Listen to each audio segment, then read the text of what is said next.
Imagine a planet not as a lifeless rock floating in space, but as a living, breathing organism, one that shivers with storms, with the oceans, and exhales forests into the sky. Earth isn't just where life lives. Earth is alive. For centuries, humans looked at the Earth as a stage, a static background for the dramas of our lives. But science, slowly and silently, revealed a deeper truth. The Earth pulses. It moves. It feels the rhythms of life. The Gaia hypothesis, first proposed in the 1970s, offered a radical idea: that our planet acts like a single, self-regulating organism. Air, water, soil, and life are not separate. They are part of one complex, interconnected system, constantly adjusting to sustain balance. Volcanoes are not eruptions of violence. They are Earth's heartbeat. The clouds are not passive mist. They are the planet's breath. The forests, its lungs. Beneath our feet, ancient tectonic plates shift and drift, reshaping continents like the slow breath of a giant. And every second, somewhere on this planet, life is born, dies, and transforms again, part of Earth's eternal symphony. This is no ordinary world. This is the only planet we know that knows it exists. At first glance, Earth's early biosphere was anything but vibrant. For nearly 2 billion years, life remained microscopic, silent, invisible, yet astonishingly transformative. Beneath ancient oceans, life began to organize into the planet's first primitive ecosystems, delicate webs of survival, composed of bacteria, archaea, and eventually cyanobacteria. These microbial communities weren't just surviving. They were engineering the world. Cyanobacteria, with their ability to perform photosynthesis, flooded the atmosphere with oxygen. At first, it was toxic to most existing life, but it would soon rewrite the planet's destiny. The Great Oxygenation Event wasn't merely a shift in air. It was a cataclysm that forced life to adapt, evolve, or vanish. Yet, out of this oxygen revolution, more complex forms of life began to emerge. Mats of microbial life formed stromatolites, layered rock-like colonies that still survive in remote parts of Australia today, as living fossils of Earth's earliest communities. These primitive ecosystems were the original architects of balance. Energy flowed from sun to microbe, from chemical to life, laying the foundation for every forest, every ocean, every breath to come. For billions of years, life on Earth remained simple.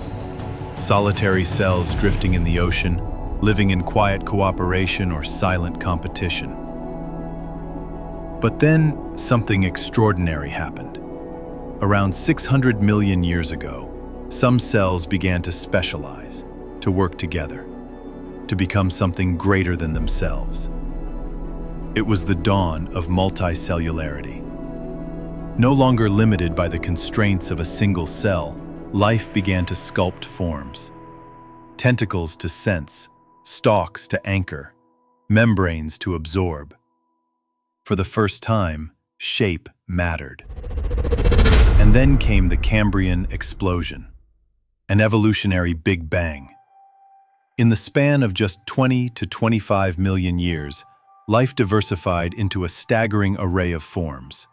Creatures with shells, legs, eyes, and teeth. Trilobites crawled the seafloor. Anomalocaris hunted with alien precision. Sponges filtered water like living engines. The oceans turned into arenas of survival and innovation. It wasn't a slow crawl.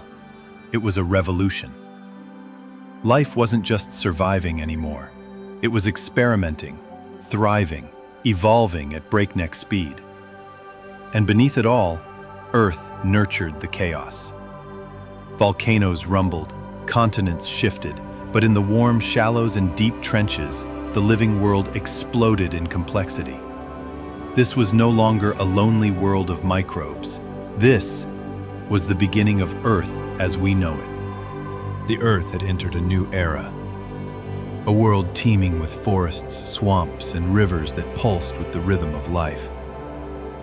Towering ferns stretched skyward. Giant insects buzzed through thick canopies. And then, from the depths of evolution, emerged the masters of this realm, the dinosaurs. For over 160 million years, they reigned across the planet. Titans like Argentinosaurus roamed ancient plains. Raptors hunted with terrifying intelligence. Pterosaurs ruled the skies, while massive marine reptiles patrolled the oceans. It was a planet sculpted by giants. But the age of dinosaurs was more than just dominance. It was a time of balance. Between predator and prey, between land and sea, between survival and extinction. And then, one day, the sky fell. A 10-kilometer-wide asteroid struck what is now the Yucatan Peninsula. In a matter of hours, the world was changed forever. Fires swept continents. Ash choked the skies. Sunlight vanished. Photosynthesis collapsed. Over 75% of all species vanished, including the dinosaurs. It was Earth's fifth great mass extinction. But even in this catastrophe, life found a way. From the ashes, mammals began to rise, small, warm-blooded, adaptable. The stage was cleared. And once again, Earth, bruised but not broken, became a canvas for new life to emerge. Extinction was not the end. It was transformation. From the ashes of extinction, a new force emerged. Not a beast of scale or strength, but one of mind. Humankind. Our ancestors first walked under the African sun over 300,000 years ago. They were wanderers, guided by curiosity, driven by survival. Slowly, step by step, we spread across deserts, mountains, and oceans, carrying with us stories, fire, and dreams. With fire, we tamed the night. With tools, we shaped the land. With language, we built memory. With imagination, we created the future. We planted seeds, raised cities, carved gods from stone, and painted galaxies on cave walls. In a cosmic blink, we went from prey to apex, from whispering around campfires to launching machines beyond the stars. But as our power grew, so did our impact. We reshaped rivers, moved mountains, burned forests, melted ice. We turned nature's balance into a machine of production. We did not conquer Earth. We rewrote it. And now, the age of humans, the Anthropocene, is both miracle and warning. We are the first species to change the planet knowingly, and perhaps the last to decide its fate. We live in a time of paradox. Never before has humanity been so powerful, so connected, so creative, so capable. Yet never before has Earth been so vulnerable. We are 8 billion strong. We speak thousands of languages, live in towers that kiss the sky, send satellites beyond the moon. And yet, we choke the oceans with plastic, dim the stars with smog, and warm the air with invisible fire. Every second, we lose a forest the size of a football field. Every year, we watch thousands of species vanish forever. And our climate is unraveling before our eyes. But this is not the end. Because alongside the crisis, there is awakening. Voices are rising, young and old. Movements are growing, made not of violence, but of vision. Solar cities bloom in deserts. Winds are harvested like wheat. Reefs are rebuilt, rivers restored. Technology, once part of the problem, now becomes part of the cure. And the most powerful force? A shift in our story, from owners of Earth to stewards, from consumers to caretakers, from conquerors to guardians of the only home we've ever known. For 4 billion years, Earth has been a silent teacher. Her language? Patterns, cycles, balance. The forests teach us patience, growing tall over centuries, yet never in haste. The oceans whisper resilience, enduring storms, shifting tides, yet always returning. The coral reef thrives not through strength, but through cooperation. Even the tiniest fungi underground connect the mightiest trees. Everywhere we look, nature teaches one core truth. Survival is not about domination. It's about harmony. No species, no matter how powerful, survives alone. Every living being is part of a great breathing network.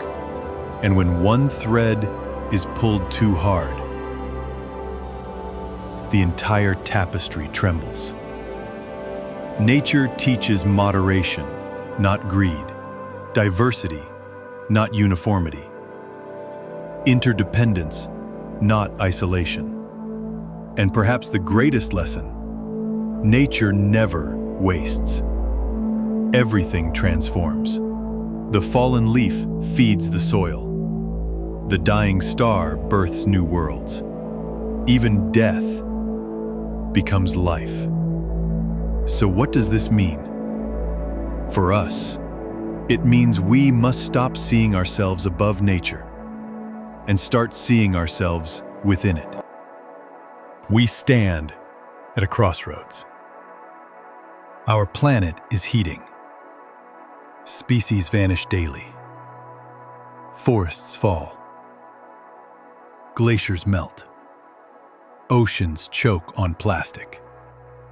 We've entered the Anthropocene, an era where human choices shape the fate of the Earth. But here's the truth. The Earth does not need saving. We do. Earth has survived fire, ice, asteroid impacts, mass extinctions.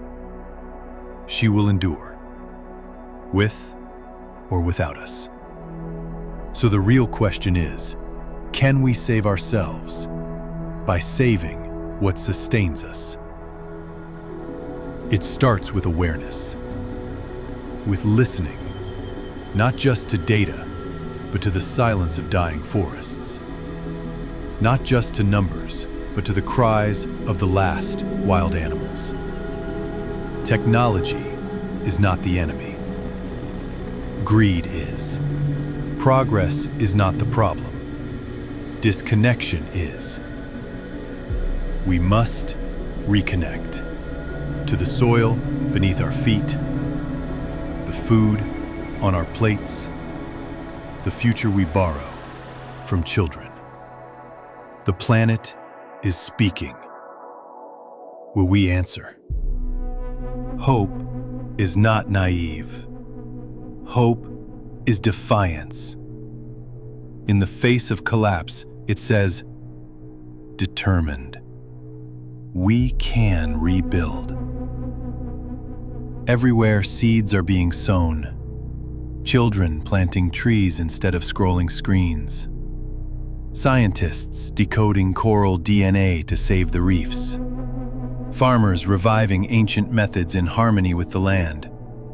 Communities shifting from consumption to connection. Calmly. Hope doesn't need everyone, just enough. Enough people to believe. Enough voices to rise. Enough hands to act. It begins with one step. One voice, one choice to live differently. We've altered the earth, thoughtful. Now, we can alter ourselves. Imagine this, dreamy. A planet where cities breathe, where rivers run free, where technology and nature no longer collide, but collaborate. This is not a fantasy. It's a decision. The future is not written. It is planted. It is nurtured. And if we choose, it can thrive. Listen. Can you hear it? Not the noise of machines, not the chatter of markets, but something older, deeper. A heartbeat beneath the soil. A whisper carried by the wind. A cry beneath the waves. I was here long before you. I cradled you in forests, fed you from oceans, warmed you under my skies.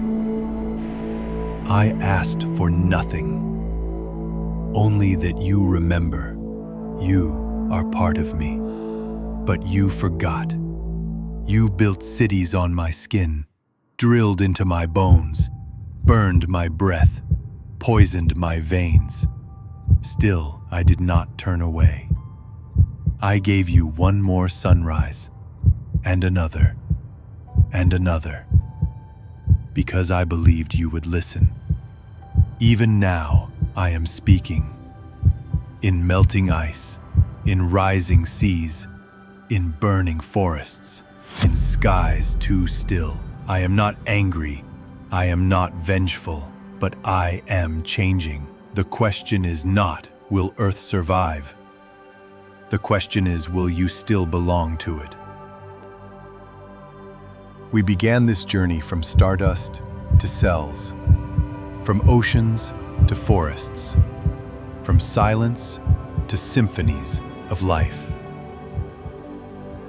We saw creation, destruction, rebirth, and we saw the fragile thread that connects it all, us.